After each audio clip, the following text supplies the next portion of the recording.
창세기 11장 족보 인물 중 셀라 이야기. 셀라의 어원은 히브리어 샬라흐에서 유래되었으며 내던지다, 보내다, 뻗치다 라는 뜻입니다.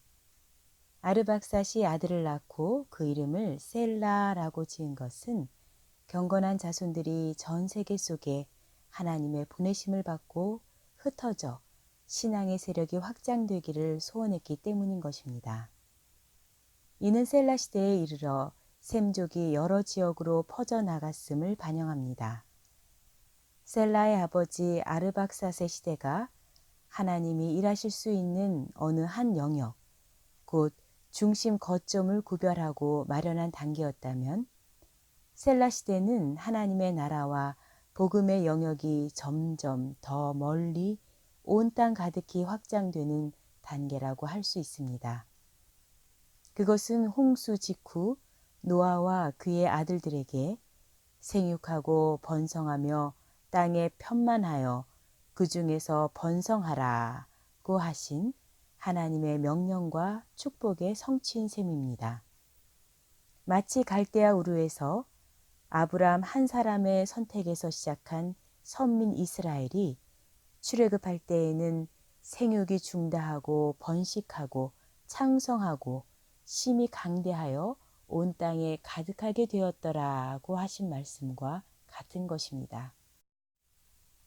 첫 번째, 이스라엘이 하나님의 첫 영역이었지만 예수님께서 부활 승천하시면서 지상 명령을 내리신 후에 하나님의 영역은 이방으로 확장되었습니다.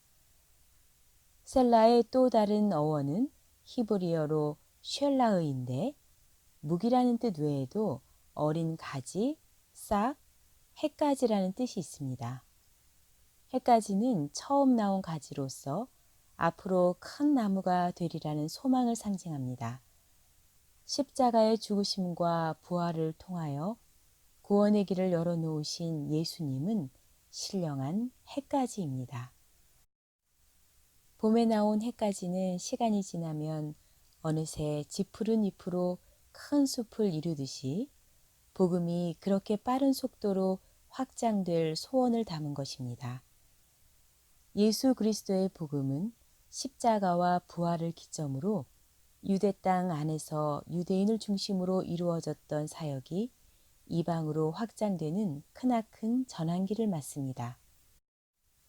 우리에 들지 아니한 다른 양들까지도 한 목자에게로 인도하실 때가 된 것입니다.